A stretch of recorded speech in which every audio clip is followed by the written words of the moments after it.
പരിപാടി ആരംഭിക്കാം.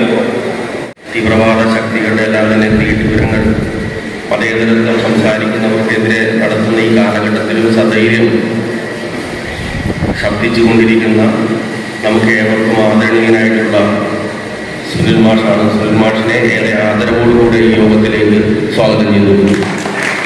അതുപോലെ തന്നെ ഇവിടെ സംഗീതനായിട്ടുള്ളത് പൊതുപ്രസ്ഥാനത്തിൻ്റെ സെക്രട്ടറി കൂടിയായിട്ടുള്ള സഖാവ് പി വാസുദേവൻ ചേട്ടനാണ്. സഖാവിനെ ഏറെ ആദരവോടുകൂടെ ഈ യോഗത്തിലേക്ക് സ്വാഗതം ചെയ്തു. അതുകൊണ്ട്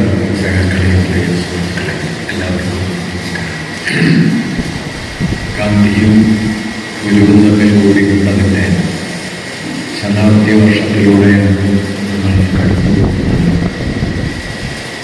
1925 മാർച്ച് 12 ശിവഗിരിയിൽ വെച്ച് അതിന് തൊട്ടടുത്തുള്ള വനജാക്ഷി മന്ദിരം എന്ന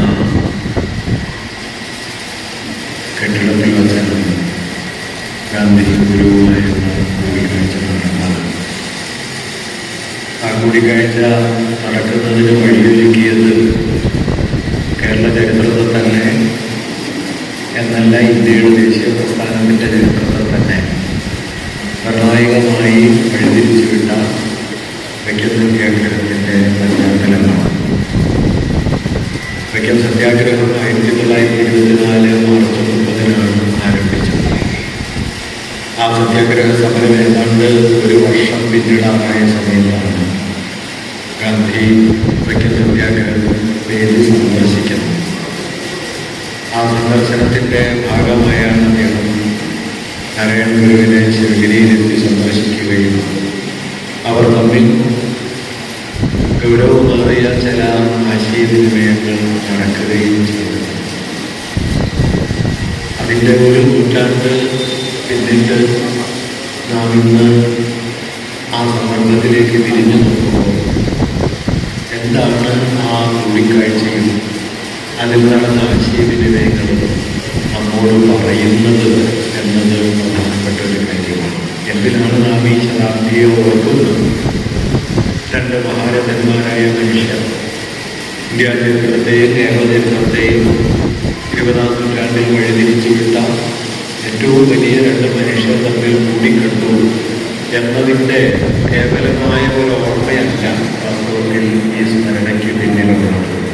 നിശ്ചയമായും ആ നിലയിൽ ഓർക്കാം. കാരണം 20-ാം നൂറ്റാണ്ടിൽ ഇന്ത്യ കണ്ട ഏറ്റവും വലിയ ഏറ്റവും മഹിമയുറ്റ ജീവിതമായിരുന്നു ഗാന്ധിയുടേത്. 20-ാം നൂറ്റാണ്ടിലെ കേരളീയ ജീവിതത്തിലെ സംശയരഹിതമായും ഏറ്റവും വലിയ പേരാണ് നാരായണ ഗുരുവിൻ്റേത്. അങ്ങനെ രണ്ടുപേർ തമ്മിൽ കൂടിക്കണ്ടു എന്നത് ആ നിലയിൽ തന്നെ ഓർമ്മിക്കപ്പെടാൻ അർഹമായ ഒരു കാര്യമാണ്. പക്ഷേ അത്തരത്തിൽ രണ്ടുപേരുടെ കൂടിക്കാഴ്ചയുടെ ശതാബ്ദി എന്ന പരിമിതമായ ഒരു അർത്ഥത്തിലല്ല, മറിച്ച് ഇന്ത്യൻ ദേശീയ പ്രസ്ഥാനത്തിൻ്റെ ചരിത്രത്തോട് ബന്ധപ്പെട്ടതും കേരളത്തിൻ്റെ ആധുനിക സമൂഹ രൂപീകരണത്തോട് ബന്ധപ്പെട്ടതും ഇന്ന് നാം നേരിടുന്ന അഭിമുഖീകരിക്കുന്ന സാമൂഹ്യാവസ്ഥയെ അഭിസംബോധന ചെയ്യുന്നതിന് നമുക്ക് ഒരുപാട് തെളിച്ചങ്ങൾ നൽകുന്നതുമായ ഒരു സംഭവം എന്ന നിലയിലാണ് വാസ്തവത്തിൽ നാം ഇതിനെ ഓർക്കുന്നത്. അതുകൊണ്ട് ചരിത്രത്തിൽ നിന്ന് പഠിക്കുക എന്ന ഒരു വലിയ ലക്ഷ്യം വാസ്തവത്തിൽ ചരിത്രത്തിലേക്കുള്ള ഈ തിരിഞ്ഞു നോക്കിലുണ്ട് എന്ന് വേണമെങ്കിൽ പറയാം. ഞാൻ നേരത്തെ പറഞ്ഞതുപോലെ ഗാന്ധി വൈക്കത്തെത്തുന്നത് വൈക്കം സത്യാഗ്രഹത്തിൻ്റെ പശ്ചാത്തലത്തിലാണ്. വാസ്തവത്തിൽ വൈക്കം സത്യാഗ്രഹം എന്നത് തന്നെ വലിയ വളർന്നുള്ള നാരായണ ഗുരുവുമായി ബന്ധപ്പെട്ട് കിടക്കുന്ന ഒരു കാര്യമാണ്. അത് അത്രത്തോളം പ്രശസ്തമായ അറിയപ്പെടുന്ന ഒരു കാര്യമല്ലെങ്കിലും നാരായണ ഗുരുവിന് വൈക്കം ക്ഷേത്രത്തിന് ചുറ്റുമുള്ള വഴിയിലൂടെ നടക്കാൻ വിലക്ക് ഏർപ്പെടുത്തിയ ഒരു സംഭവം 20കളുടെ തുടക്കത്തിൽ ഉണ്ടാകുന്നുണ്ട്. അക്കാര്യം അറിഞ്ഞ് നാരായണ ഗുരുവിനെ ചെന്ന് കണ്ട അദ്ദേഹത്തിൻ്റെ പ്രധാന ശിഷ്യനും അന്ന് ദേശാഭിമാനി പത്രത്തിൻ്റെ പത്രാധിപരുമായിരുന്ന DK മംഗളൻ ആ ഒരു ഗുരുവിനെ തടഞ്ഞ സംഭവത്തെ ചൊല്ലിയുള്ള ക്ഷോഭം നിർത്തിയാണ് അദ്ദേഹം ഇക്കാര്യം ഏറ്റെടുക്കാൻ തീരുമാനിക്കുന്നതും 1921 മദ്രാസ് സന്ദർശനത്തിനെത്തിയ ഗാന്ധിയെ തിരുനെൽവേലിയിൽ ചെന്ന് കാണുകയും ഗാന്ധി മുമ്പോട്ട് വയ്ക്കുന്ന ഐക്യോച്ചാടനമെന്ന ആശയത്തിൻ്റെ തുടർച്ച തന്നെയാണ് വഴിനടക്കാനുള്ള അവകാശത്തിന് വേണ്ടിയുള്ള സമരം എന്ന് അദ്ദേഹത്തെ ബോധ്യപ്പെടുത്തുകയും ചെയ്യുന്നു. ടി കെ മാധവന്റെ ശ്രമത്തിലൂടെയാണ് ഈ വൈക്കം സത്യാഗ്രഹ സമരം എന്ന് പറയുന്നത് താൻ മുമ്പോട്ട് വയ്ക്കുന്ന ഐക്യോച്ചാടന പ്രസ്ഥാനത്തിൻ്റെ ഭാഗമാണ് എന്ന ഒരു നിലപാടിലേക്ക് ഗാന്ധി എത്തിച്ചേരുന്നത്. ഇതിനുശേഷം 1923 കർണാടകയിലെ കാക്കിനഡ എന്ന് പറയുന്ന സ്ഥലത്ത് ചേർന്ന AICC സമ്മേളനത്തിൽ ഈ വഴിനടപ്പ് അവകാശത്തിന് വേണ്ടിയുള്ള സമരത്തെക്കുറിച്ചുള്ള പ്രമേയം ടി കെ മാധവൻ അവതരിപ്പിക്കുകയും അദ്ദേഹത്തിൻ്റെ ഉചിതമായ ഇടപെടലിലൂടെ ആ പ്രമേയം പാസാക്കപ്പെടുകയും ചെയ്തു. അങ്ങനെയാണ് ആദ്യഘട്ടത്തിൽ സത്യാഗ്രഹത്തിന് വലിയ എതിർപ്പുകളൊക്കെ കോൺഗ്രസിനകത്തു നിന്ന് തന്നെയും ഉണ്ടായിരുന്നെങ്കിലും ഗാന്ധിയുടെ പിന്തുണയോടെ 1924 മാർച്ച് 30 സത്യാഗ്രഹ സമരം ആരംഭിക്കുന്നു.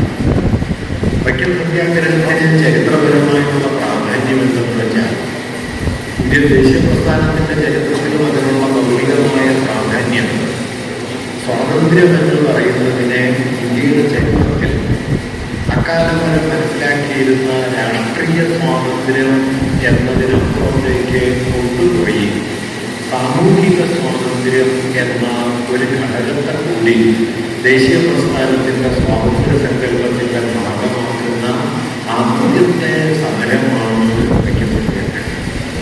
19ാം നൂറ്റാണ്ടിൻ്റെ അവസാന ദശകങ്ങൾ മുതലേ ഇന്ത്യയിലെ ദേശീയ സ്വാതന്ത്ര്യ സമരം ബ്രിട്ടീഷ് വിരുദ്ധമായ മുന്നേറ്റങ്ങൾക്ക് വഴിതെളിക്കുന്നുണ്ട്. ഒന്നാം സ്വാതന്ത്ര്യ സമരം എന്ന് നാം വിളിക്കുന്ന 1757 സൈനിക സായുധ കലാപം മുതൽക്ക് ഇങ്ങോട്ട് പല രൂപത്തിലുള്ള ചെറുത്തുനിൽപ്പുകൾ ബ്രിട്ടീഷ് അധികാരത്തിനെതിരെ ഇന്ത്യയിൽ ഉണ്ടാകുന്നുണ്ട്. അതിന് 2 തരത്തിലുള്ള പരിമിതികൾ ഇന്ന് തിരിഞ്ഞു നോക്കുമ്പോൾ കാണാം. 1957 ഒന്നാം സ്വാതന്ത്ര്യ സമരവും അതിന് മുന്നിലും പിന്നിലുമൊക്കെയായി അരങ്ങേറിയ സായുധ സമരങ്ങളുമൊക്കെ നോക്കിയാൽ അവ സ്വാതന്ത്ര്യ സമരം എന്നതിനേക്കാൾ ഒരു നിലയ്ക്ക് മധ്യകാല നാടുവാഴ്ത്തത്തിൻ്റെ അവശിഷ്ടാധികാരങ്ങളെ സംരക്ഷിക്കുന്നതിന് വേണ്ടി ഭൂപ്രഭുക്കന്മാരും രാജാക്കന്മാരും മറ്റും നടത്തുന്ന സമരം, ചെറുത്തുനിൽപ്പുകൾ, പ്രക്ഷോഭങ്ങൾ എന്ന നിലയിൽ നമുക്കവയെ കാണാൻ പറ്റും. ഇപ്പം കേരളത്തിലെ ഏറ്റവും വലിയ അക്കാലത്തെ പ്രക്ഷോഭകാരിയാണ് പഴശ്ശിരാജാവ്. പഴശ്ശിയും വേലുത്തമ്പിയും പാലിയമ്മച്ചനും അടക്കമുള്ള കേരളത്തിലെ ബ്രിട്ടീഷ് വിരുദ്ധ പോരാളികളെ എതിർത്താൽ നാം അവരിൽ കാണുന്ന ഒരു സവിശേഷ സ്വഭാവം, അവരാരും ബ്രിട്ടീഷ് ഭരണകൂടത്തിനെതിരെ എന്നതിനേക്കാൾ അല്ലെങ്കിൽ ബ്രിട്ടീഷ് ആധിപത്യത്തിനെതിരെ എന്നതിനേക്കാൾ തങ്ങളുടെ അവകാശാധികാരങ്ങൾ സംരക്ഷിക്കുക എന്ന ലക്ഷ്യത്തോടെയാണ് മിക്കവാറും ഈ സമരത്തിൽ ഏർപ്പെട്ടത് എന്നൊരു യാഥാർത്ഥ്യമുണ്ട്. ഞാനതൊരു കുറ്റമായിട്ട് പറയല്ല. പക്ഷേ ആധുനികമായ ദേശീയ സ്വാതന്ത്ര്യ സങ്കല്പവും 19ാം നൂറ്റാണ്ടിൻ്റെ മധ്യഘട്ടങ്ങളിലൊക്കെ അരങ്ങേറിയ പ്രക്ഷോഭങ്ങളും തമ്മിൽ മൗലികമായ ചില വ്യത്യാസങ്ങളുണ്ട് എന്ന് പറയുകയാണ്. ഇപ്പം കേരളത്തിലെടുത്താൽ പഴശ്ശി രാജാവ് ബ്രിട്ടീഷ് അധികാരികൾക്കെതിരെ ധീരോദാത്തമായ സമരം നയിച്ച ഒരാളാണ്. ഒരുപക്ഷെ 19ാം നൂറ്റാണ്ടിൽ ബ്രിട്ടീഷുകാർ നേരിട്ട ഏറ്റവും വലിയ വെല്ലുവിളി ഇന്ത്യയിൽ പഴശ്ശിയിലാണ്. ഒരു 15 കാലം ബ്രിട്ടീഷ് ഭരണകൂടത്തെയും സൈനിക സംവിധാനത്തെയും വെല്ലുവിളിക്കാൻ പോന്ന വലിയ പോരാട്ട മികവ് പഴശ്ശി കാഴ്ചവെക്കുന്നുണ്ട്. പക്ഷേ ഈ പോരാട്ട മികവെല്ലാം കാഴ്ചവെക്കുമ്പോഴും എന്തായിരുന്നു പഴശ്ശിയുടെ പ്രക്ഷോഭത്തിന് പിന്നിലെ പ്രേരണ എന്നാലോചിച്ചാൽ നാം വ്യത്യസ്തങ്ങളായ ചില ആശയങ്ങളിൽ ചെന്നുപെടും. പഴശ്ശി ബ്രിട്ടീഷുകാർക്കെതിരെ യുദ്ധം ചെയ്യുന്നത് ബ്രിട്ടൻ ഇന്ത്യ കീഴടക്കി എന്നതുകൊണ്ടോ കമ്പനി മലബാർ പിടിച്ചെടുക്കുന്നു എന്നതുകൊണ്ടോ ഒന്നുമല്ല. അത്തരത്തിലുള്ള ബ്രിട്ടീഷ് വിരുദ്ധം എന്ന് വിളിക്കാവുന്നതിന് ആശയങ്ങളെക്കാൾ പഴശ്ശിയുടെ പിന്നിലെ പ്രേരണയായത് കുറുമ്പനാട്ട് താലൂക്കിൽ, ഇന്നത്തെ വയനാടും കോഴിക്കോടൻ ഭാഗങ്ങളൊക്കെ ഉൾപ്പെടുന്ന പ്രദേശമാണ്. കുറുമ്പനാട്ടും പരിസര പ്രദേശങ്ങളിലും കരം പിരിക്കാനുള്ള അവകാശം തനിക്ക് നൽകാതെ അമ്മാമനായ കേരളവർമ്മയ്ക്ക് നൽകിയത് എന്നതിനെ ചൊല്ലിയാണ് വാസ്തവത്തിൽ പഴശ്ശി കമ്പനിയുമായി ഏറ്റുമുട്ടുന്നത്. വാസ്തവത്തിൽ കമ്പനിയും ടിപ്പു സുൽത്താനുമായി യുദ്ധം ചെയ്യുന്ന സമയത്ത് ഇന്ത്യ കണ്ട ഏറ്റവും വലിയ ബ്രിട്ടീഷ് വിരുദ്ധ സമരം എന്ന് പറയാവുന്നത് ടിപ്പു സുൽത്താൻ കമ്പനിക്കെതിരെ കെട്ടഴിച്ചു വിട്ടതാണ്. ആ യുദ്ധത്തിന്റെ സമയത്ത് ടിപ്പുവിനെതിരെ കമ്പനിയോടൊപ്പം ചേർന്ന് യുദ്ധം ചെയ്ത ഒരാളായിരുന്നു പഴശ്ശിരാജ. ഇത് പഴശ്ശിയുടെ മാത്രം പ്രശ്നമല്ല, ഞാനിതൊരു കുറ്റമായിട്ട് പറയല്ല.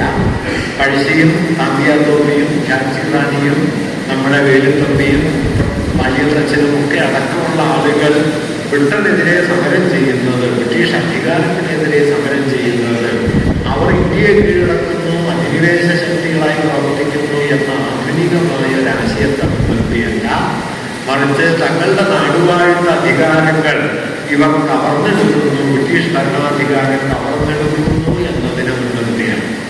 അതുകൊണ്ട് തങ്ങളുടെ നാടുവാഴുന്ന അധികാരത്തെ പുനഃസ്ഥാപിക്കുക എന്ന ലക്ഷ്യത്തോടെയാണ് ഇന്ത്യൻ സ്വാതന്ത്ര്യ സമരം എന്ന് നാം വിളിക്കുന്ന സമരത്തിന്റെ ആദ്യഘട്ടം അരങ്ങേറുന്നത്.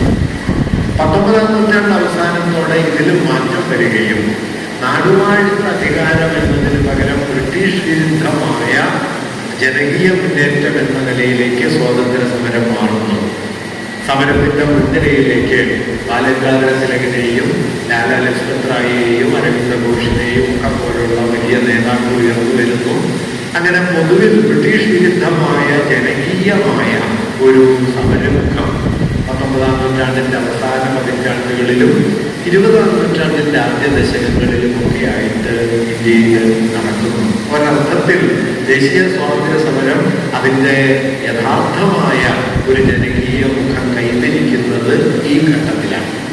അവിടെയാണ് ജനങ്ങൾ വലിയ തോതിൽ അണിനിരന്ന് ബ്രിട്ടനെതിരായ ഈ രാജ്യത്തിന്റെ സ്വാതന്ത്ര്യം എന്ന മുദ്രാവാക്യം ഉയർത്തുന്നത്. അതിന് ഏറ്റവും തീവ്രത നൽകിയ ഒരു സംഭവമാണ് 1905 ബംഗാൾ രണ്ടായി വിഭജിക്കാനെടുത്ത തീരുമാനവും അതിനെതിരെ ഇന്ത്യയിൽ സ്വദേശി പ്രസ്ഥാനം അലയടിച്ചുയർത്തി കൊണ്ടുവന്ന വലിയ പ്രക്ഷോഭങ്ങളും. അത് നമ്മുടെ സ്വാതന്ത്ര്യ സമരത്തിന്റെ ചരിത്രത്തിലെ ഒരു രണ്ടാം ഘട്ടമാണ് എന്ന് വേണമെങ്കിൽ പറയാം. പക്ഷേ ഈ രണ്ടാം ഘട്ടത്തിലും മൗലികമായുള്ള ഒരു പരാധീനത, ആ രണ്ടാം ഘട്ടത്തിലെ സ്വാതന്ത്ര്യ സമരവും സ്വാതന്ത്ര്യം എന്നതിനെ ബ്രിട്ടനിൽ നിന്നുള്ള രാഷ്ട്രീയ സ്വാതന്ത്ര്യം എന്ന നിലയിലാണ് കണ്ടത്. അത് മാത്രമല്ല, ഇന്ത്യയെ സംബന്ധിച്ച്, ഇന്ത്യയിലെ മഹാഭൂരിപക്ഷം മനുഷ്യരെ സംബന്ധിച്ചും സ്വാതന്ത്ര്യം എന്നതിൻ്റെ അർത്ഥം രാഷ്ട്രീയ സ്വാതന്ത്ര്യം എന്നല്ല, മറിച്ച് ജാതി വിവേചനത്തിൽ നിന്നും ജാതി വർധനത്തിൽ നിന്നുമുള്ള സാമൂഹിക സ്വാതന്ത്ര്യം എന്നതാണ്. കാരണം ഇന്ത്യയിൽ ബ്രിട്ടീഷ് ഭരണത്തിന്റെ 200 കൊല്ലത്തിന്റെ അടിച്ചമർത്തലിനേക്കാൾ എത്രയോ ദീർഘവും എത്രയോ മാരകവുമായിരുന്നു 2000 വർഷമോ അതിലധികമോ കാലമായി ഇന്ത്യയിൽ നിലനിൽക്കുന്ന ജാതി വ്യവസ്ഥ. അതുകൊണ്ട് ജാതി വ്യവസ്ഥയുടെ വർധനത്തിന്, ജാതി വ്യവസ്ഥയുടെ അടിച്ചമർത്തലുകൾക്ക് ഇരയായ മഹാഭൂരിപക്ഷം മനുഷ്യരെ സംബന്ധിച്ചിടത്തോളം സ്വാതന്ത്ര്യം എന്നതിൻ്റെ അർത്ഥം ജാതിബന്ധനത്തിൽ നിന്നുള്ള സ്വാതന്ത്ര്യമാണ്, ബ്രിട്ടീഷ് ഭരണാധികാരത്തിൽ നിന്നുള്ള സ്വാതന്ത്ര്യമല്ല.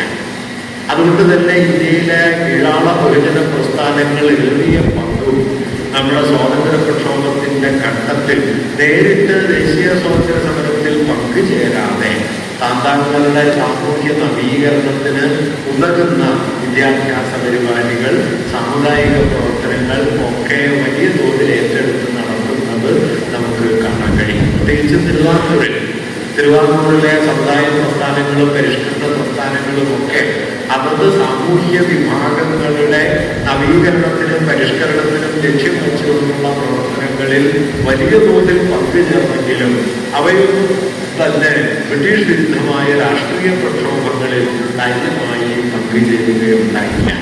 ഇത് പുറത്തേക്ക് നോക്കുമ്പോൾ ബ്രിട്ടീഷ് അനുകൂല നിലപാടാണ് എന്നൊക്കെ തോന്നാം.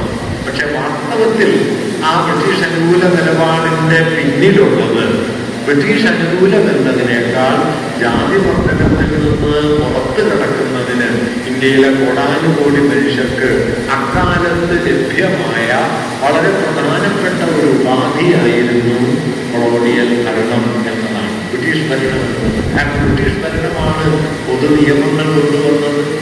ബ്രിട്ടീഷ് ഭരണത്തിന്റെ ഭാഗമായിട്ടാണ് എല്ലാ മതജാതി വിഭാഗങ്ങളിൽപ്പെട്ട വിദ്യാർത്ഥികൾക്കും പഠിക്കാം, വിദ്യാലയങ്ങളിൽ പ്രവേശിക്കാം എന്ന സ്ഥിതി ഉണ്ടായത്.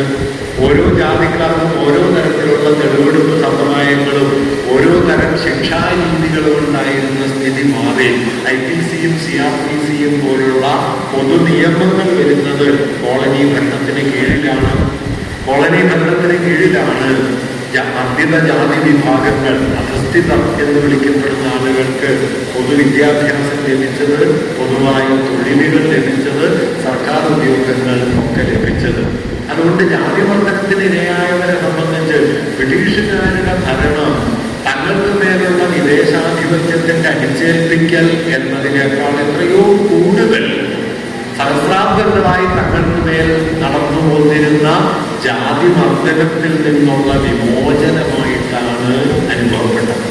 ഇത് വളരെ പ്രധാനപ്പെട്ട ഒരു കാര്യമാണ്. അതുകൊണ്ടാണ് നാരായണ ഗുരു ഒന്നാം ലോക യുദ്ധകാലത്ത് ബ്രിട്ടീഷുകാർ ജയിക്കാനായി നമ്മളൊക്കെ പ്രാർത്ഥിക്കണം എന്ന് അഭിപ്രായപ്പെട്ടപ്പോൾ അദ്ദേഹത്തോട് ശിഷ്യന്മാരിൽ ഒരാള്, എന്തിനാണ് ബ്രിട്ടീഷുകാർ ജയിക്കാൻ പ്രാർത്ഥിക്കുന്നത്? നമ്മളെ അടിമകളാക്കി വച്ചിരിക്കുന്ന ഒരു രാജ്യമല്ലേ അവർ എന്ന് ചോദിച്ച സമയത്ത് ഗുരു പറഞ്ഞ മറുപടി, നമുക്ക് സന്യാസം തന്നത് അവരാണല്ലോ എന്നാണ്. ഇത് പ്രധാനപ്പെട്ട കാര്യമാണ്.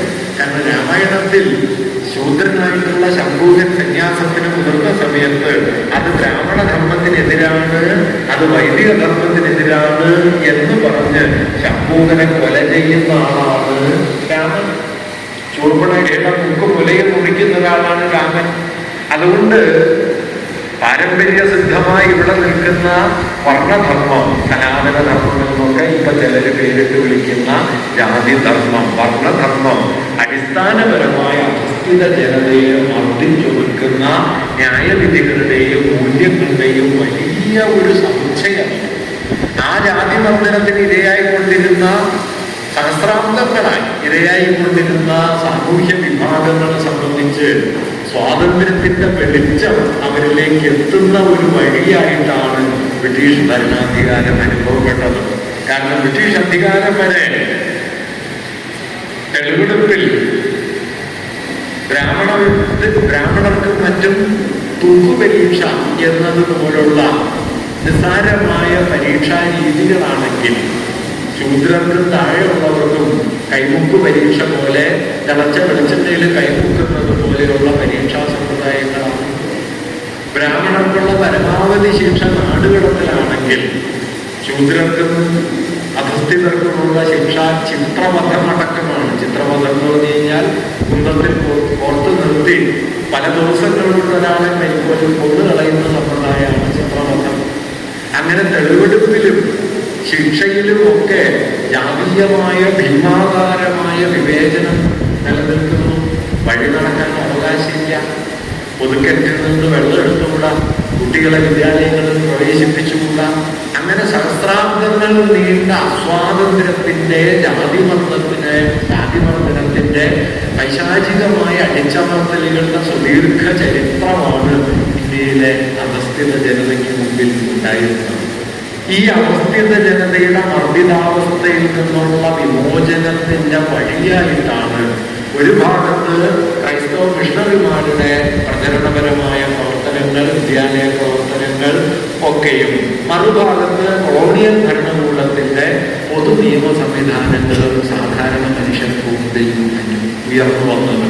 അതുകൊണ്ട് മർദ്ദിതരായ ജാതിമർദ്ദനത്തിനിരയായ മനുഷ്യരെ സംബന്ധിച്ച് ബ്രിട്ടനിൽ നിന്നുള്ള രാഷ്ട്രീയ സ്വാതന്ത്ര്യം എന്നത് പ്രാഥമികമായും ഒരു മേൽജാതിയിൽപ്പെട്ട സവർണരായ ആളുകളുടെ ഒരാവശ്യമായിട്ട് ആണ് അനുഭവപ്പെട്ടത്. മർദ്ദിതരായ കീഴാള ജനതയെ സംബന്ധിച്ച് ആദ്യത്തെ സ്വാതന്ത്ര്യം എന്ന് പറയുന്നത് ബ്രിട്ടനിൽ നിന്നുള്ള രാഷ്ട്രീയ സ്വാതന്ത്ര്യം എന്നതിനേക്കാൾ ജാതിമർദ്ദനത്തിൽ നിന്നുള്ള സാമൂഹിക സ്വാതന്ത്ര്യമാണ്. ഈ രണ്ട് സ്വാതന്ത്ര്യ സങ്കല്പങ്ങളും രണ്ട് വഴിക്കാണ് സഞ്ചരിച്ചിരുന്നത്. ഇപ്പോൾ ഗാന്ധിക്ക് മുമ്പ് ഇന്ത്യൻ ദേശീയ പ്രസ്ഥാനത്തിന്റെ ചരിത്രത്തിലെ ഏറ്റവും വലിയ നേതാവ് ബാലഗംഗാധര തിലകനാണ്. തിലകൻ, ലാലാ ലജ്പത് റായ്, ബിപിൻ ചന്ദ്രപാൽ, അരവിന്ദ ഘോഷ്, ബിസ്മിൽ ഖാൻ, അങ്ങനെ എത്രയോ വലിയ വലിയ നേതാക്കൾ ഈ ഘട്ടത്തിലുണ്ട്. ഇവരാരും തന്നെ ഗാന്ധി ഏറ്റെടുത്തതുപോലുള്ള ഐത്തോച്ചാടന ശ്രമങ്ങളോ നമ്മുടെ നവോത്ഥാന പ്രസ്ഥാനങ്ങൾ ഉയർത്തിക്കൊണ്ടുവന്നതുപോലുള്ള സാമൂഹ്യ നവീകരണ, ജാതി നശീകരണ പ്രവർത്തനങ്ങളോ സാമൂഹ്യ നീതിക്ക് വേണ്ടിയുള്ള പരിശ്രമങ്ങളോ ഏറ്റെടുക്കലുണ്ടായില്ല എന്ന് മാത്രമല്ല, അവരിൽ ചിലരൊക്കെ അത്തരം ശ്രമങ്ങൾക്ക് പരിപൂർണമായി എതിരുമായിരുന്നു. അപ്പൊ തിലകൻ എല്ലാ തരത്തിലുള്ള നവോത്ഥാന ശ്രമങ്ങൾക്കും എതിരായി നിലകൊണ്ട ഒരു ബ്രാഹ്മണാധിപത്യത്തിന്റെ സമ്പൂർണ്ണ പ്രതിനിധിയായിരുന്നു തിലകൻ. അദ്ദേഹത്തിന്റെ പോരാട്ട വീര്യവും അദ്ദേഹത്തിന്റെ പാണ്ഡിത്യവും ഒക്കെ മാനിക്കുമ്പോൾ തന്നെ അദ്ദേഹം ഒന്നാന്തരം യാഥാസ്ഥിതിക ബ്രാഹ്മണനും ജാതിവാദിയുമായിരുന്നു എന്ന വസ്തുതയും നാം അതോടൊപ്പം കണക്കിലെടുക്കണം. ഇപ്പോ ഐത്തോച്ചാടനം പോലുള്ള ശ്രമങ്ങൾ, ഐത്തം ആചരിക്കുന്നതിനെതിരായ നീക്കങ്ങൾ ഒക്കെ സ്വാതന്ത്ര്യപ്രാപ്തിക്ക് ശേഷം ഹിന്ദുമതം അതിൻ്റെ ആഭ്യന്തര കാര്യമായി പരിഗണിക്കേണ്ടതാണ്, അതൊന്നും ഉടനടി ഏറ്റെടുക്കേണ്ടതല്ല എന്ന നിലപാടാണ് തിലകനുണ്ടായിരുന്നത്. വിധവാ വിവാഹത്തിന് തിലകൻ എതിരായിരുന്നു. ബാലികാ വിവാഹം, 10-12 വയസ്സുള്ള പെൺകുട്ടികളെ വിവാഹം കഴിച്ചു കൊടുക്കുന്ന ബാലികാ വിവാഹ സമ്പ്രദായം നിർത്തലാക്കുന്നതിന് വേണ്ടി ഇന്ത്യയിലെ പരിഷ്കരണ പ്രസ്ഥാനത്തിന്റെ നേതാക്കൾ രാജാ റാംമോഹനെ പോലെയും ഈശ്വരചന്ദ്ര വിദ്യാസാഗർ പോലെയുമുള്ള ആളുകളൊക്കെ പ്രവർത്തിക്കുന്ന സമയത്ത് തിലകൻ അതിനെതിരായിരുന്നു. തിലകന്റെ അത്തരം വീക്ഷണങ്ങളെ സ്വാമി വിവേകാനന്ദൻ അടക്കം വിമർശിക്കുന്നുണ്ട്. 10 വയസ്സുള്ള ഒരു പെൺകുട്ടി വിവാഹിതയാകുന്നതിലാണോ നിങ്ങളുടെ ദൈവത്തിന്റെ മോക്ഷം കുടിക്കൊള്ളുന്നത് എന്ന് സ്വാമി വിവേകാനന്ദൻ ഒരിക്കൽ ചോദിക്കുന്നുണ്ട്. അത് അന്യന്തരേണ തിലകനെ ലക്ഷ്യം വെച്ചുകൊണ്ടാണ്. അങ്ങനെ അതിയാഥാസ്ഥിതികമായ വീക്ഷണഗതികൾ വച്ച് പുലർത്തുന്ന സവർണ ബ്രാഹ്മണരുടെ നേതൃത്വത്തിലാണ് ഏതാണ്ട് 20-ാം നൂറ്റാണ്ടിന്റെ ആദ്യ ദശകങ്ങളിലൊക്കെ ഇന്ത്യയിലെ സ്വാതന്ത്ര്യ പ്രസ്ഥാനം മുമ്പോട്ട് പോയത്. അവർ സ്വാതന്ത്ര്യം എന്നതിനെ രാഷ്ട്രീയ സ്വാതന്ത്ര്യം മാത്രമായി കാണുകയാണ് ചെയ്തത്. അക്കാലത്ത് ഇന്ത്യയിലെ ദേശീയ പ്രസ്ഥാനത്തിന്റെ വലിയ നേതാക്കളായിരുന്ന ലാലാ ലജ്പത് റായ് അമേരിക്ക സന്ദർശിക്കുന്നുണ്ട്. അദ്ദേഹം കൊളംബിയ സർവകലാശാലയിൽ ചെന്ന് അന്ന് അവിടെ വിദ്യാർത്ഥിയായിരുന്ന അംബേദ്കറുമായി കൂടിക്കാണുന്നുണ്ട്. അംബേദ്കറോട് അദ്ദേഹം ആവശ്യപ്പെട്ടത് ഇന്ത്യയിലെ ദേശീയ പ്രസ്ഥാനവുമായി സഹകരിക്കണം, ബ്രിട്ടീഷ് വിരുദ്ധ സമരത്തിൽ പങ്കുചേരണം എന്നാണ്. ലാലാ ലജ്പത് റായോട് അംബേദ്കർ പറഞ്ഞ ഒരു വാക്യം, 200 വർഷക്കാലം ബ്രിട്ടീഷുകാർ നിങ്ങളെ അടിമകളാക്കിയപ്പോ നിങ്ങൾക്കത് അസഹ്യമായി തീർന്നു. 2000 വർഷമായി, അതിലധികം വർഷമായി ഇന്ത്യയിലെ മഹാഭൂരിപക്ഷം ദളിതരെ, അധസ്ഥിതരെ നിങ്ങൾ അടിമകളാക്കി വച്ചപ്പോ നിങ്ങൾക്കതിൽ അസ്വാസ്ഥ്യമൊന്നും അനുഭവപ്പെട്ടില്ല. അതുകൊണ്ട് ബ്രിട്ടീഷ് വിരുദ്ധ സമരത്തിൽ പങ്കുചേരാൻ താൻ തയ്യാറല്ല എന്ന് ലാലാ ലജ്പത് റായിയോട് അംബേദ്കർ നേരിട്ട് പറയുന്നുണ്ട്. ഇങ്ങനെ ഇപ്പൊ ഗാന്ധിയും അംബേദ്കറും തമ്മിൽ ആദ്യമായി കൂടിക്കാണുന്ന സന്ദർഭം 1931 ഓഗസ്റ്റ് 14-നാണ്. 2ാം വട്ടമേശ സമ്മേളനത്തിന് പുറപ്പെടുന്നതിന്റെ തലേ ദിവസമാണ് അംബേദ്കർ ബോംബെയിൽ ചെന്ന് വെച്ച് ഗാന്ധിയെ കൂടിക്കാണുന്നത്. ആ സംഭാഷണത്തിനിടയിൽ ഗാന്ധി അംബേദ്കറോട് പറഞ്ഞു, താങ്കൾ ദേശീയ സ്വാതന്ത്ര്യ സമരവുമായി സഹകരിക്കണം, താങ്കളുടെ ഒറ്റതിരിഞ്ഞ പ്രവർത്തനങ്ങൾ, അന്ന് അംബേദ്കർ കോൺഗ്രസുമായി സഹകരിക്കുന്നില്ല, ബ്രിട്ടീഷുകാരുമായി പല നിലയിൽ യോജിച്ച് പ്രവർത്തിക്കുന്ന ഒരു കാലമാണ്. താങ്കൾ ഒറ്റതിരിഞ്ഞ പ്രവർത്തനങ്ങൾ നമ്മുടെ മാതൃരാജ്യത്തിന്റെ സ്വാതന്ത്ര്യം തടസ്സപ്പെടുത്തും, വൈകിക്കും എന്ന് ഗാന്ധി അംബേദ്കറോട് പറയുന്നുണ്ട്. ഗാന്ധി നടുങ്ങിപ്പോകുന്നൊരു മറുപടി അംബേദ്കർ അന്ന് ഗാന്ധിയോട് പറഞ്ഞത്, mister Gandhi, we don't have A motherland.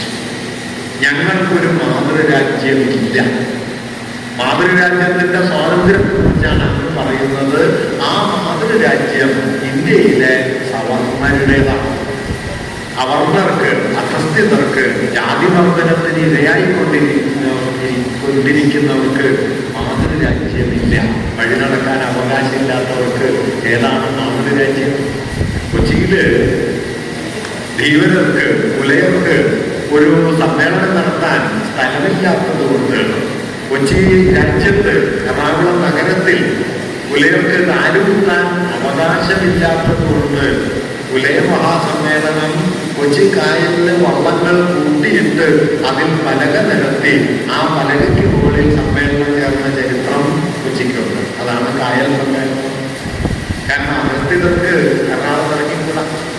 അതിനെ വെല്ലുവിളിക്കാനായിട്ട് പണ്ഡിറ്റ് കളപ്പന്റെയും ടി കെ കൃഷ്ണമേനോന്റെയും ഒക്കെ നേതൃത്വത്തിൽ കണ്ടെത്തിയ ഒന്നാണ് ഈ കായലിൽ വള്ളങ്ങൾ കൂട്ടിക്കെട്ടി അതിന് മുകളിൽ പലക നിരത്തി അവിടെ സമ്മേളനം ചെയ്യുക എന്നത്. വഴി നടക്കാനോ ഒരു സമ്മേളനം ചേരാനോ കുഞ്ഞുങ്ങളെ സ്കൂളിൽ പഠിപ്പിക്കാനോ പൊതുക്കിണറ്റിൽ നിന്ന് വെള്ളമെടുക്കാനോ പകൽ വെളിച്ചത്തിൽ ഇറങ്ങി നടക്കാൻ പോലുമോ അവകാശമില്ലാത്തവർക്ക് ഏതാണ് മാതൃരാജ്യം? ഈ ചോദ്യമാണ് അംബേദ്കർ ഗാന്ധിയോട് ഉന്നയിച്ചത്. വാസ്തവത്തിൽ ഗാന്ധിയുടെ രാഷ്ട്രീയ കായിക പരിപാടിയെ പിൽക്കാലത്ത് വലിയ തോതിൽ മാറ്റിമറിച്ച ഒരു ചോദ്യവും തിരുത്തലുമായിരുന്നു അംബേദ്കറുടേത്. ഗാന്ധി അതിനു മുമ്പേ അയിത്തോച്ചാടനം എന്ന ആശയം മുമ്പോട്ട് വയ്ക്കുന്നുണ്ടെങ്കിലും അംബേദ്കറുടെ ഈ മാരകമായ ചോദ്യം അഭിപ്രായം ഗാന്ധിയെ വലിയ തോതിൽ പുനരാലോചനയ്ക്ക് വിധേയനാക്കി. 1931 രണ്ടാം പട്ടമേശ സമ്മേളനം കഴിഞ്ഞെത്തിയതിനു ശേഷം പിന്നീട് ഒരു പതിറ്റാണ്ടിലധികം കാലം ഗാന്ധി ഏറ്റവും വലിയ കായിക പരിപാടിയായി ഏറ്റെടുത്തത് ഈ പറയുന്ന അയിത്ത നിർമ്മാർജ്ജനത്തിന് വേണ്ടിയുള്ള അന്ന് അദ്ദേഹം വിളിച്ച ഹരിജനോദ്ധാരണം പോലുള്ള പദ്ധതികൾക്കായിട്ടാണ്. ജാതി എന്നത് ഹിന്ദുമതത്തിനകത്തെ ഒരു സ്വാഭാവിക കാര്യമാണ് എന്നും ജാതിയല്ല പ്രശ്നം, ജാതിയുടെ പേരിലുള്ള അയിത്തം പോലുള്ള വിവേചനങ്ങളാണ് പ്രശ്നം എന്നുമുള്ള കാഴ്ചപ്പാടാണ് 20കളിലും 30കളുടെ തുടക്കത്തിലുമൊക്കെ ഗാന്ധി എടുത്തിരുന്നത്. ഗാന്ധി ജാതിക്ക് അനുകൂലമായിരുന്നു എന്ന് പറയുന്നതിന്റെ കാരണം അതാണ്. ഗാന്ധി കരുതിയത് ജാതി എന്നത് തൊഴിൽ വിഭജനാണ്, പക്ഷേ ജാതിയുടെ പേരിലുള്ള വിവേചനങ്ങൾ, അയിത്തടക്കമുള്ള വിവേചനങ്ങൾ ശരിയല്ല, ജാതി ശരിയാണ് എന്നാണ് ഗാന്ധി കരുതിയിരുന്നത്. ഈ കാഴ്ചപ്പാട് അദ്ദേഹം ആദ്യമായി തിരുത്തുന്നത് 1936-ലാണ്. 1936 നവംബർ മാസം 11-ാം തീയതി എഴുതിയ ലേഖനത്തിലാണ് അദ്ദേഹം ജാതി പോകാതെ അയിത്തം പോകില്ല എന്ന് ആദ്യമായി പറയുന്നത്. ആ ലേഖനത്തിന് ശീർഷകമായി ഗാന്ധി നൽകുന്നത് കാസ്റ്റ് ഹാസ് ടു ഗോ, ജാതി പോകണം. ജാതി നിലനിൽക്കുകയും അയിത്തമടക്കമുള്ള വിവേചനങ്ങൾ അവസാനിക്കുകയും ചെയ്യുക എന്നത് അസാധ്യമാണ് എന്ന കാഴ്ചപ്പാടിലേക്ക് ഗാന്ധി എത്തുന്നത് 1936-ലാണ്. ആ വഴിത്തിരിവിലേക്ക് ഗാന്ധിയെ കൊണ്ടുവരുന്ന നിർണായകമായ ഒരിടപെടൽ അംബേദ്കറുടെ 1931 കൂടിക്കാഴ്ചയും അതിലെ ഈ നിരീക്ഷണങ്ങളും ഒക്കെയാണ്. ഞാൻ പറഞ്ഞത് എന്താണെന്ന് വെച്ചാൽ, അതുകൊണ്ട് ഇന്ത്യയുടെ സ്വാതന്ത്ര്യ സമരത്തിന്റെ ചരിത്രം എടുത്താൽ ആദ്യഘട്ടത്തിലെ മധ്യകാല നാടുവാഴ്ത്ത അധികാരങ്ങളുടെ പുനഃസ്ഥാപനത്തിന് വേണ്ടി ഭൂപ്രകൃതന്മാരും രാജാക്കന്മാരും ജന്മിമാരും മറ്റും നടത്തിയ സമരങ്ങൾ, രണ്ടാം ഘട്ടത്തിൽ ബ്രിട്ടനിൽ നിന്നുള്ള രാഷ്ട്രീയ സ്വാതന്ത്ര്യം എന്ന ലക്ഷ്യം വച്ച് ഇന്ത്യയിലെ രാഷ്ട്രീയ നേതൃത്വം ഉയർത്തിക്കൊണ്ടുവന്ന സമരങ്ങൾ, ഈ രണ്ട് ഘട്ടങ്ങൾ കഴിയുന്നു. ഈ രണ്ട് ഘട്ടങ്ങളിലും അധസ്ഥിത ജനതയുടെ, അതായത് ഇന്ത്യയിലെ മഹാഭൂരിപക്ഷം മനുഷ്യരുടെ, ഇന്ത്യയിലെ സവർണർ, ഇന്ത്യയിലെ ജനസംഖ്യയുടെ ഏതാണ്ട് 20% താഴെയേ വരൂ, ബാക്കി 80% മനുഷ്യരും നാനാ മതങ്ങളിൽപ്പെട്ടവരും അധസ്ഥിത ജനവിഭാഗങ്ങളുമാണ്. അവരുടെ സാമൂഹിക സ്വാതന്ത്ര്യം എന്ന ലക്ഷ്യം വാസ്തവത്തിൽ ഇന്ത്യൻ ദേശീയ പ്രസ്ഥാനം 1920-കൾ വരെ ഏറ്റെടുക്കുന്നില്ല. ദേശീയ പ്രസ്ഥാനം എന്നതിന്റെ ഏതാണ്ടൊരു ഹൈന്ദവ പ്രസ്ഥാനമാണ് എന്ന തോന്നൽ അന്നുണ്ട്. അതുകൊണ്ടാണ് സർ സയ്യിദ് അഹമ്മദ് ഖാനെ പോലുള്ള മുസ്ലിം പരിഷ്കർത്താക്കൾ ദേശീയ പ്രസ്ഥാനത്തിൽ ചേർന്ന് യുദ്ധം ചെയ്യുകയല്ല, ബ്രിട്ടനെതിരായി യുദ്ധം ചെയ്യുകയല്ല, മറിച്ച് ആധുനിക വിദ്യാഭ്യാസം നേടി പുരോഗതിയിലേക്ക് എത്താനാണ് മുസ്ലിങ്ങൾ ശ്രമിക്കേണ്ടത് എന്ന് അഭിപ്രായപ്പെടുകയും അത് ലക്ഷ്യം വെച്ചുകൊണ്ട് അദ്ദേഹം അലിഗഡ് മുസ്ലിം സർവകലാശാല പോലുള്ള സ്ഥാപനങ്ങൾ ഉണ്ടാക്കുകയും ചെയ്യുന്നത്. ഞാൻ പറഞ്ഞു വന്നത്, ഇങ്ങനെ നമ്മുടെ സ്വാതന്ത്ര്യ സങ്കല്പത്തിനകത്ത് രണ്ട് വീക്ഷണഗതികൾ തമ്മിലുള്ള വലിയ വൈരുദ്ധ്യം 20കളിൽ നിലനിൽക്കുന്നുണ്ട്.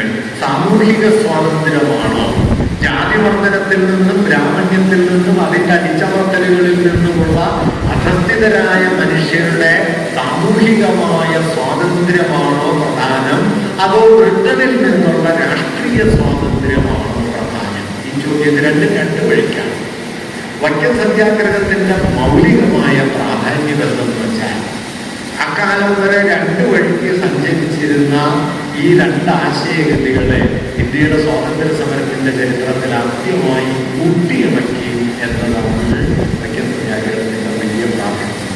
വൈക്കം സത്യാഗ്രഹം KPCCയുടെയും ഗാന്ധിയുടെയും ഒക്കെ മുൻകൈയിൽ നടന്ന സമരമാണ്. KP കേശവമേനോൻ ആ സമരത്തിലുണ്ട്, അല്ലെങ്കിൽ DK മാധവനുണ്ട്, ബാരിസ്റ്റർ ജോർജ് ജോസഫ് ഉണ്ട്.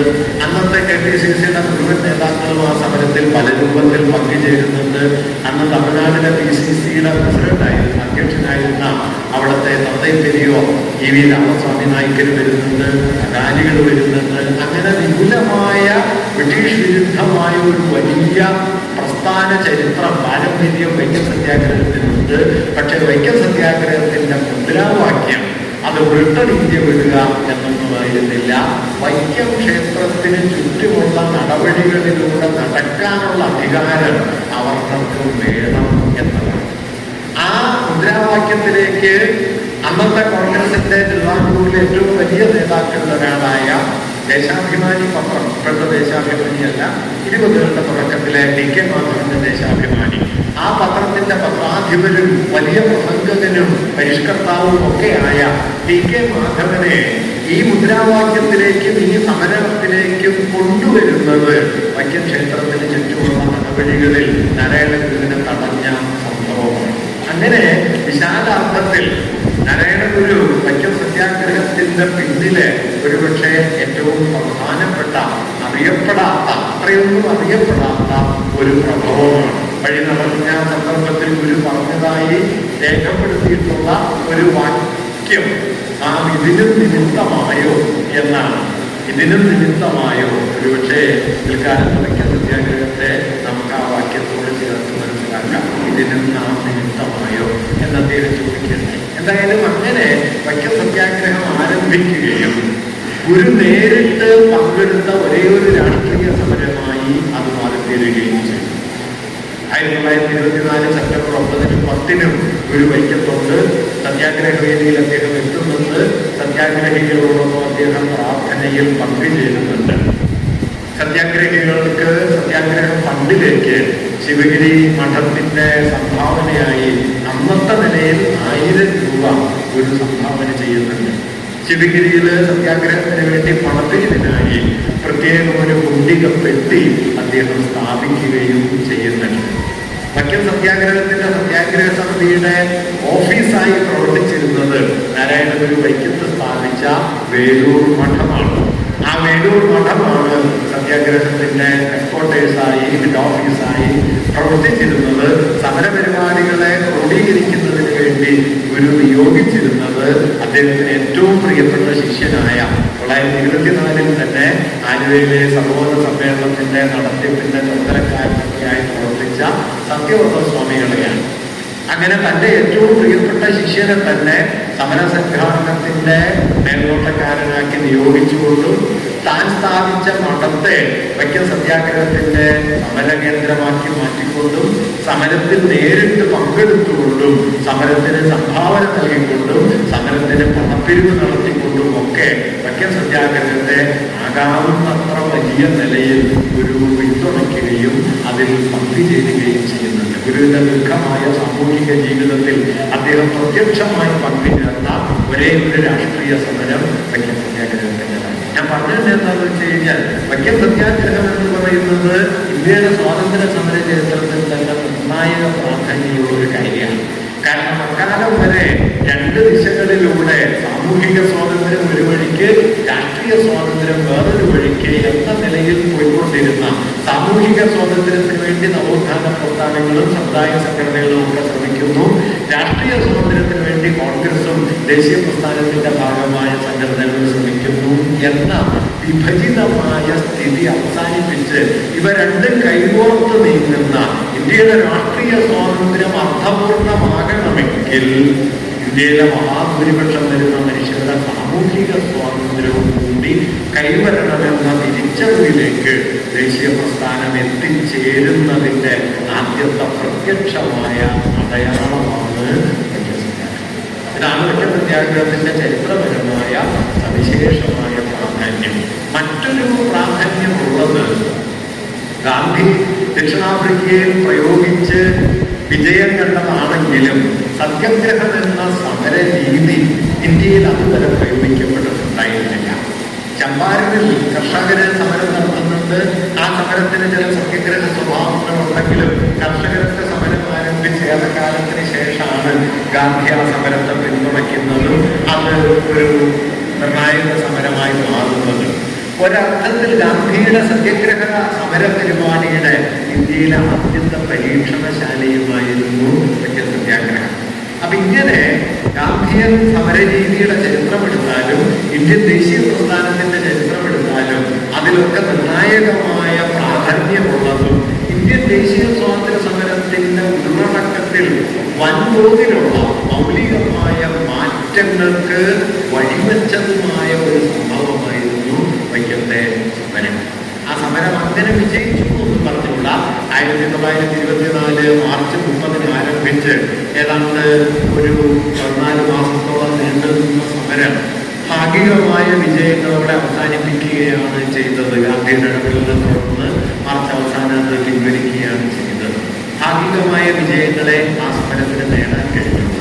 പക്ഷേ അങ്ങനെ ഭാഗികമായ വിജയമാണ് സമരം ഇമ്മീഡിയറ്റായി നേടിയതെങ്കിലും ആ സമരത്തിന്റെ ഫലപ്രാപ്തി ആ സമരമുദ്രാവാക്യം വിജയിച്ചോ ഇല്ലയോ എന്നതല്ല. കേരളത്തിലുടനീളം പിന്നീട് എത്രയോ സമരങ്ങൾക്ക് അത് വഴിവെച്ചു. തൊട്ടു പിന്നാലെ ഗുരുവായൂർ സത്യാഗ്രഹം വന്നു. അതുപോലെ തന്നെ പാലക്കാട് കൽപ്പാത്തി സമരം വന്നു. ശുചീന്ദ്രൻ സത്യാഗ്രഹം വന്നു. പാലിയം സമരം വന്നു. കേരളത്തിന്റെ പല കോണുകളിൽ വഴിനടപ്പ് അവകാശത്തിന് വേണ്ടിയിട്ടും ജാതി വിവേചനത്തിനുമെതിരായ സമര പരമ്പരകൾ പൊട്ടിപ്പുറപ്പെടുന്നതിന്റെ പ്രാരംഭ ബിന്ദുവായി 24 വൈക്കം സത്യാഗ്രഹം നടക്കുന്നു. ഈ സമരം നടക്കുന്നത് വളരെ വളരെ പ്രയാസകരമായ കാലത്താണ് എന്ന കാര്യവും നമ്മൾ ഓർക്കേണ്ടതുണ്ട്. വൈക്കം സത്യാഗ്രഹം നടന്ന 1924 തന്നെയാണ് കേരളം കണ്ട ഏറ്റവും ഭീമാകാരമായ വെള്ളപ്പൊക്കം ഉണ്ടായത്. 99 വെള്ളപ്പൊക്കം എന്ന് നാം പറയുന്ന കൊല്ലവർഷം 1999 അതിഭീമമായ വെള്ളപ്പൊക്കം. 2018 കേരളം കണ്ട വെള്ളപ്പൊക്കത്തെക്കാളൊക്കെ എത്രയോ വലുതായിരുന്നു ഈ 1924 വെള്ളപ്പൊക്കം. ആ വെള്ളപ്പൊക്കത്തിന്റെ കാലത്ത് സമരം നടക്കേണ്ടായി. വൈക്കക്ഷേത്രത്തിന് ചുറ്റുമുള്ള നടപടികളിൽ ഏതാണ്ട് 1/4 ആൾപ്പൊക്കത്തിൽ വെള്ളം ഉയർന്നു. ആ വെള്ളത്തിൽ നിന്നാണ് സത്യാഗ്രഹികൾ സമരം തുടർന്നത്. പോലീസുകാർ അവരെ തടയാനായിട്ട് വഞ്ചിയിലാണ് വന്നിരുന്നത്. 1924 ജനുവരി 30 മുതൽ നിയമലംഘനത്തിലേക്ക് ഒന്നും പോകാതെ എന്നാൽ എല്ലാ ദിവസവും 3 പേർ സത്യാഗ്രഹികൾ തീണ്ടൽ പലകയുടെ അടുത്ത് ചെല്ലും. മുമ്പോട്ട് കടക്കാൻ ശ്രമിക്കും. പോലീസ് അവരെ അറസ്റ്റ് ചെയ്ത് ജയിലിൽ അടയ്ക്കും. അങ്ങനെ തീണ്ടൽ പലക കടന്നു കയറണം എന്നൊരു അഭിപ്രായം അത് ശക്തമായിട്ടുണ്ട്.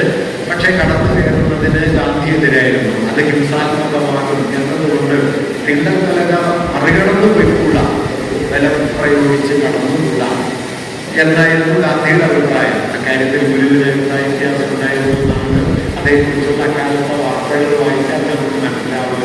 വേണ്ടി വന്നാൽ ഈ മഴ കൊണ്ടിങ്ങനെ സമരം ചെയ്താൽ മാത്രം മതിയോ, വെള്ളത്തിലും മഴയത്തിലും നിന്നാൽ മതിയോ, ആവശ്യമെങ്കിൽ കടന്നു പോകണം എന്നും ഒരു അഭിപ്രായപ്പെട്ടതായ ഒരു വാർത്ത അക്കാലത്ത് പ്രചരിക്കുന്നുണ്ട്. ഗാന്ധി അതേക്കുറിച്ച് തന്റെ അഭിപ്രായ വ്യത്യാസം ഇന്ത്യയിൽ അക്കാലത്ത് എഴുതുന്നുണ്ട്.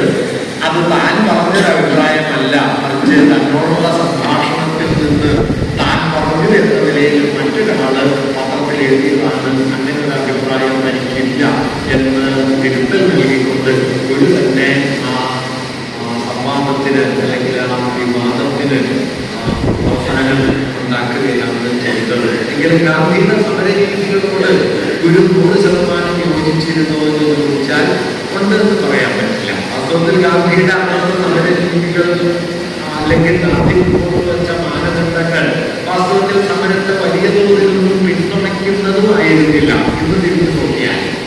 കാരണം ഗാന്ധി വയ്ക്കുന്ന സമരത്തെ കണ്ടത് അടിസ്ഥാനപരമായി ഹിന്ദു മതത്തിനടക്കമുള്ള ഒരു പ്രശ്നമില്ല. അല്ലാതെ മനുഷ്യർക്ക് വഴി നടക്കാനുള്ള അവകാശം ഒരു മനുഷ്യാവകാശ പ്രശ്നമാണ് എന്ന നിലയിൽ ജാതി പ്രശ്നത്തെ എല്ലാ മനുഷ്യരും ചേർന്ന് പരിഹരിക്കേണ്ട ഒരു മനുഷ്യാവകാശ പ്രശ്നമായി കാണാൻ അന്ന് ഗാന്ധി തയ്യാറില്ല. ഗാന്ധിയെ പോലെ തന്നെ ലണ്ടനിൽ പോയി ബാരിസ്റ്റർ പരീക്ഷയെല്ലാം പാസ്സായി മദ്രാസിലെ ഏറ്റവും ഉന്നതനായ വക്കീലായി തീർന്ന ഒരാളാണ് ബാരിസ്റ്റർ ജോർജ്.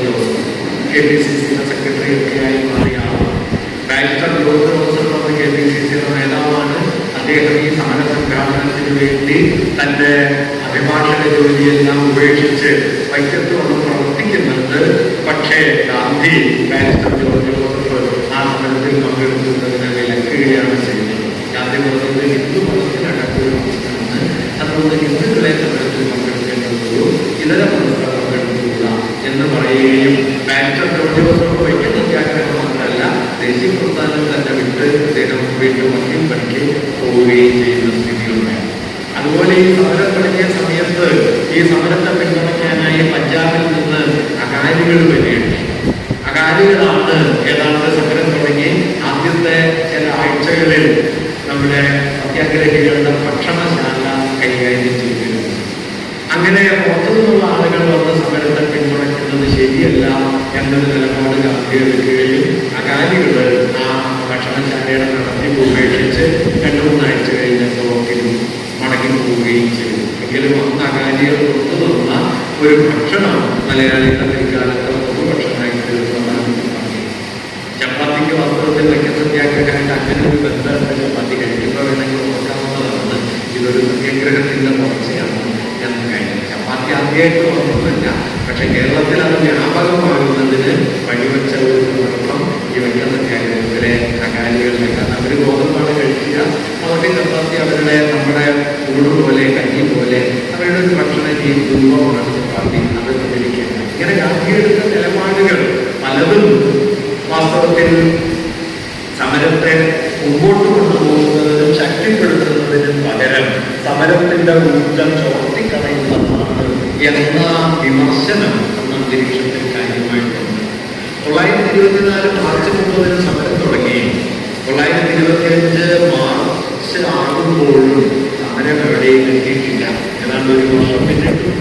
സമരത്തെ ശക്തിപ്പെടുത്തുന്നതിന് പകരം സമരത്തെ ദുർബലപ്പെടുത്തുന്ന നിലപാടാണ് ഗാന്ധിയുടേത് എന്ന വിമർശനം കോൺഗ്രസിനകത്തും കോൺഗ്രസിന് പുറത്തും സമരസേനാനികൾക്കും ഇടയിലും ഒക്കെ ഏറെ കുറഞ്ഞും രൂപപ്പെട്ടു വന്ന ഒരു കാര്യം കൂടിയാണ് അത്.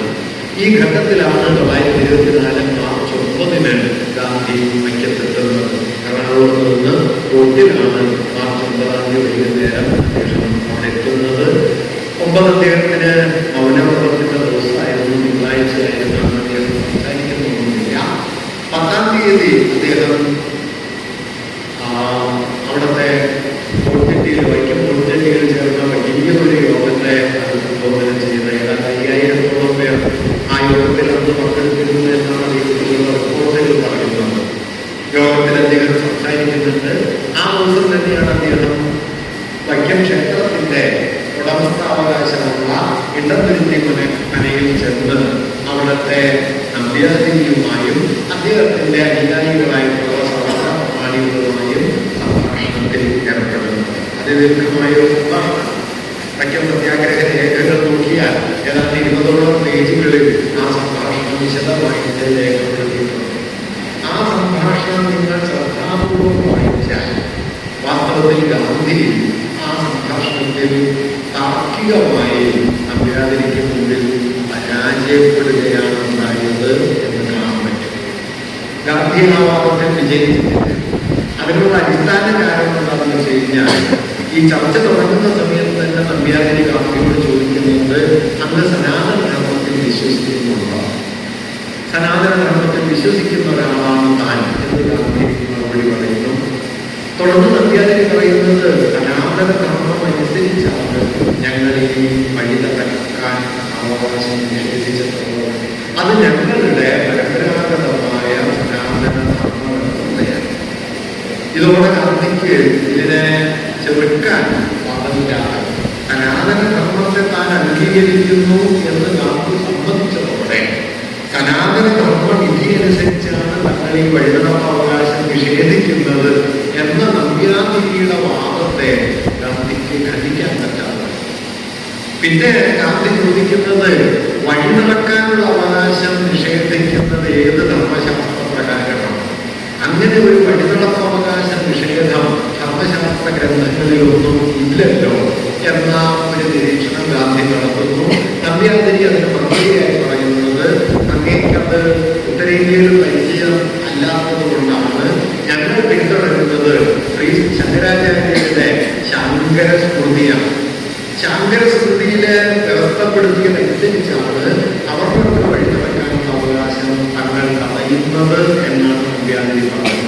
ഗാന്ധി പറഞ്ഞു, അങ്ങനെ ഒരു ഗ്രന്ഥത്തെ കുറിച്ച് എനിക്ക് അറിവില്ല, ആ ഗ്രന്ഥം ഞാൻ കണ്ടിട്ടുമില്ല, ആ ഗ്രന്ഥം എനിക്ക് നൽകണം എന്ന് ഗാന്ധി ആവശ്യപ്പെട്ടു. ആ സംഭാഷണം ഉടനീളം ശ്രദ്ധിച്ചാൽ വാസ്തവത്തിൽ ആ സംഭാഷണത്തിലെ വാദഗതികളിൽ താർക്കികമായി വിജയിച്ചു നിൽക്കുന്നത് നമ്പ്യാതിരിയാണ്. ആ വിജയത്തിലേക്ക് നമ്പ്യാതിരിയെ നയിക്കുന്ന അടിസ്ഥാന ഘടകം താൻ സനാതന ധർമ്മത്തെ അംഗീകരിക്കുന്ന ഒരാളാണ് എന്ന ഗാന്ധിയുടെ നിലപാടാണ്. അതോടെ സനാതന ധർമ്മത്തിന്റെ മൂല്യങ്ങളാണ് ജാതി, അയിത്തം, കൊട്ടുകൂടായ്മ, അവരുടെ ക്ഷേത്രത്തിൽ പ്രവേശിപ്പിക്കാത്ത രീതികൾ, ഇതൊക്കെ ഗാന്ധി അവരോട് ചോദിക്കുന്നുണ്ട്.